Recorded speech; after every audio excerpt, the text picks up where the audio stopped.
Welcome to the Creative Mind Smart Money podcast, where we turn financial confusion into creative confidence. I'm Samantha Eck, bookkeeper and fractional CFO for creative entrepreneurs. Each week, I'm sharing my financial expertise and actionable strategies to help you build a thriving creative business. Plus, you'll hear from industry experts who bring fresh perspectives on growing your business beyond the numbers. Because building a successful creative business starts with strong financial foundations. Your next chapter starts now. The question I get too many times over and over and over again is, if my business is profitable, why do I still feel broke? And that is so common and so misunderstood. I really want to just talk about it today and dive deeper into it and why it's so misunderstood. Because if you are feeling broke, it doesn't mean that your business is failing. It doesn't mean that you're irresponsible. It doesn't even mean that your business is bad. It just means that there is a disconnect between your performance and your cash experience. So we want to kind of dive into closing the mental gap that we have with that so that we can really dive deeper into that. Okay. So that's what we're going to talk about today. Let's get right into our topic, shall we? So, first things first, as with most things, our profit lives on paper, whereas our cash is something very real and very tangible. Profit is a measurement of performance. So, when we look at our profit and loss or our net income for the month, and we're saying to ourselves, okay, I made $10,000 last month, we're looking at the performance that we made over the month. That $10,000 doesn't necessarily mean that that's what's left in our bank, because our business doesn't stop, right? So if I'm your bookkeeper and I'm looking at your past month and I'm delivering your financial reports by the 5th or even the 10th or the 15th or the 20th of the month, whenever it is that we have on our contract, that profit is already gone because you're already allocating that to new things. Cash is where the timing is. So you're not necessarily going to have that money in your account anymore. Emotionally, this is why a lot of people really resonate with profit first, is because when you look at your business at the end of the day and you say, okay, I have 50,000, 100,000, $150,000 in profit at the end of the year, but you didn't see that hit your bank account or you didn't see that being able to spend, now you're like, why am I not profitable? Like, why is my business not successful? And we've talked about this a lot before, the difference between profit and cash, but I think really we want to just talk about like the emotional standpoint behind it, but also like the timing and like really digging deeper into it. Because no one really explains it clearly when you start your business and all of a sudden you have all these expenses, you have all these things going on, and all of a sudden you're looking at your bank account and you're saying, okay, well, I have $500, but last month I made 5,000. Like, where's that money? And of course, if you have contractors, if you have a social media manager, if you have all these things coming out of your business account, of course it's no longer there anymore because it's already allocated to something else. It's gone. You've already given that money away to someone else. So having that misunderstanding is going to constantly give you some sort of second guessing or something that is not 100% what you need it to be. Timing is honestly the biggest stress point for when it comes to cash and profit, because the revenue doesn't necessarily arrive when the work is done. It really depends on your business. And sometimes, you have revenue coming in before the work is done. Sometimes you have revenue coming in months after the work is done, especially if you do payment plans. It's all about the timing. And of course, your expenses aren't going to wait for your revenue to catch up. If you have a monthly subscription to ChatGPT, for example, that $20 is going to come out every single time at the same time of the month, whether you want it to or not, unless you cancel it. It just doesn't wait for you. These things are just constantly going. And service businesses feel this especially hard because most of the time with service businesses, we have a monthly recurring revenue or MRR, which means that our revenue comes in at the same time every month. So it's good for predictability, but of course, we also know that sometimes you have project-based work. You have a lot of good things going on. So good months, like where you have $13,000, $14,000, $15,000, and you have $11,000 in outflows, can still feel really tight because at the end of the day, you're looking at everything and saying, okay, well, I don't actually have any money in my bank account. So everything feels really pressure filled. and it feels like, ooh, like what did I do wrong? The truth is you didn't do anything wrong. It's just that, again, you're looking at the wrong number and you're focusing on the wrong number, which is why I think a cash flow forecast and things like that are so important.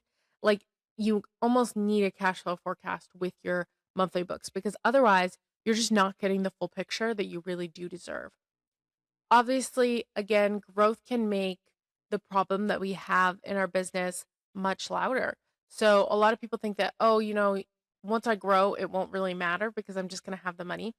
But the problem there becomes that more revenue obviously equals more commitments on your time, and more commitments equals less flexibility, which means there's more money spent either on contractors, software, systems, whatever it is to really allow you to be more flexible. But that doesn't necessarily give you the same level of flexibility you had when you were at $10,000, when you're at $100,000. So scaling, obviously, without having some sort of structure or financial backup in place is obviously going to increase that pressure. There's so many times I've heard it where, it'll smooth out on its own if I just make more money, if I just get more money, if I just keep going, if I just do this, everything will get better. But the honest truth is that it doesn't, right? Like it just creates more stress, it creates more problems because obviously things are going to pop up the more clients that you have and the more things that you have growing. So that's one of the things that we really want to think about as well is that the more that we grow, the more that this problem is going to become prevalent and all of a sudden, your $10,000 at the end of the month revenue minus your $5,000 bonus pay minus your next payroll that's already coming out this coming Friday, they all just add up, right? And if you don't know what's coming, it's going to make you so stressed. You're just going to be looking at everything and being like, "Oh my gosh, like what's happening?" Obviously, one of the things that we also know of is that the bank balance is lying, and it's by omission. It's not like your bank balance is lying to you on purpose. The bank balance does show you what's in your bank account, but it doesn't show you what's already spoken for. All of the money in your bank account could already be spoken for. It could be used somewhere else.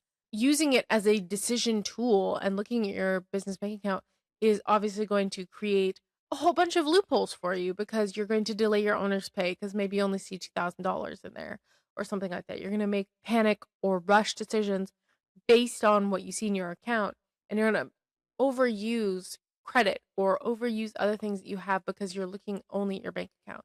So it does keep a business in reactive mode when you're just looking at your bank balance or you're just looking at your profit.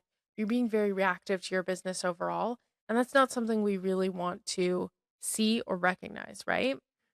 Generally, when we feel super broke, it's usually some sort of systems issue. It's not because we don't have the income coming in. It's not because we're not disciplined with our money. It's not because we don't have the willpower to not spend money. It's that we have a financially supported business that has separation between the performance of your business and what's actually cash, like what is actually your cash, the context around your obligations, and of course, those clear decision boundaries. There's no explanation of how, it's just really what good looks like. So if you're saying, okay, I had $10,000 at the end of the month, I'm doing good, there's no explanation of how are you doing good, like explaining that to other people. So usually it's just that you don't have some sort of cash flow forecast or you don't have an understanding of what's actually coming in and out of your business. And I know I've said this like a million and one times before, but that is so important is knowing what's actually coming into your business and what's actually going out of your business. Because sure, you can just say, okay, I have 6 software subscriptions. I got this person coming in next month. I've got a project next month. No problem. I've got the money. But the problem is, do you actually know how much you have coming in? And do you actually know how much you have coming out? Because if you have $5,000 coming in and you have $6,000 going out, you have a problem, right? So the truth of the matter is actually understanding that and having some sort of system, whether that's a cash flow forecast, whether that's just writing it down and knowing what's going in and out of your business, right? Now, feeling broke while also being profitable doesn't fix itself. So I'm kind of just talking about all these different reasons why we feel broke but don't feel profitable. But the truth of the matter is it doesn't fix itself because if you're avoiding looking at all of this data and actually understanding what's coming in and out of your business, you're just making the gap that you have wider because you're not stopping growth. Your business is still growing. And then of course your guessing is going to get riskier because you're going to start guessing, okay, I think I can afford to hire someone. You're going to hire someone And then 6 months down the road, if you don't understand what's coming in and out of your business, you might not be able to afford that person. You could get lucky. Honestly, I've seen it thousands of times before where people have gotten lucky and they're just doing phenomenal. But the truth of the matter is 90% of the time, maybe even 95% of the time, that doesn't happen. You don't just get lucky and by chance your business is so successful that it's just, things don't really matter. And of course, you could be someone who's really frugal too. But the problem then becomes like, what are you paying yourself? What are you paying your employees? Everything like that. Just understanding that in a greater context and knowing, okay, you know what? I deserve to be paid, or my employees deserve to be paid more, and just really understanding all of that as a whole.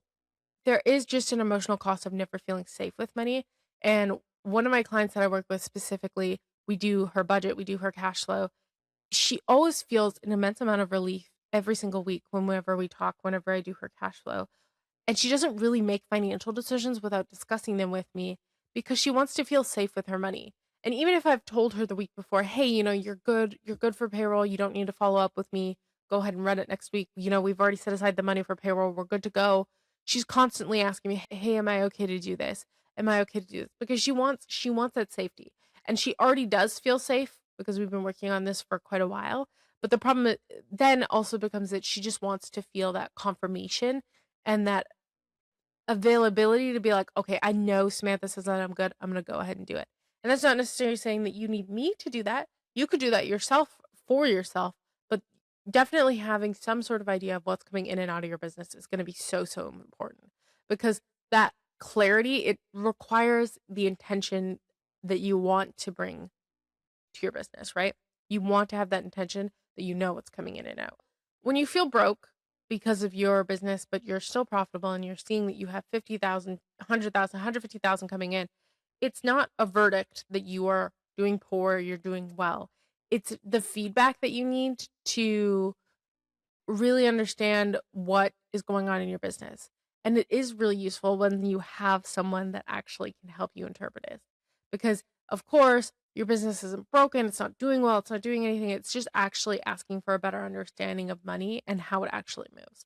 And that's really where people like me come in, whether you have a CFO, a bookkeeper, whoever it is, helping you understand not just the past, not just what happened, but what's coming in the future. I mean, that's mainly what a CFO does, right? Because a bookkeeper, we've talked about this before, but a bookkeeper really looks at the past, whereas a CFO is looking at the future. And you want to know both. You don't just want to know right now, you want to know what's coming up. And that's so, so, so, so important. Okay. Profit tells you how well the business performed, and cash is going to tell you how supported it feels. And you need both. You need to be looking at both. You need to be understanding both. And know, again, looking at your bank balance is not going to give you just that answer because, again, you don't know how much of that money is already allocated. Okay. As always, if you enjoyed this episode, please like it, share it, subscribe to the podcast, leave a comment, let me know how I'm doing. And of course, if you're leaving a comment and you have an idea for a topic, go ahead and do that. I'm so excited for next month's episode because we're going to get a little bit personal. I realized that I haven't really talked about myself or the business in general, and I feel like we really need to dive into who I am and why you should even listen to me. And that's what we're going to do next month. So if you guys enjoyed this episode, as always, like I said, subscribe, like, share it. And if you need anything else, of course, feel free to reach out to me. I wish you guys the best week ever. We'll see you next week. Farewell, fellow travelers.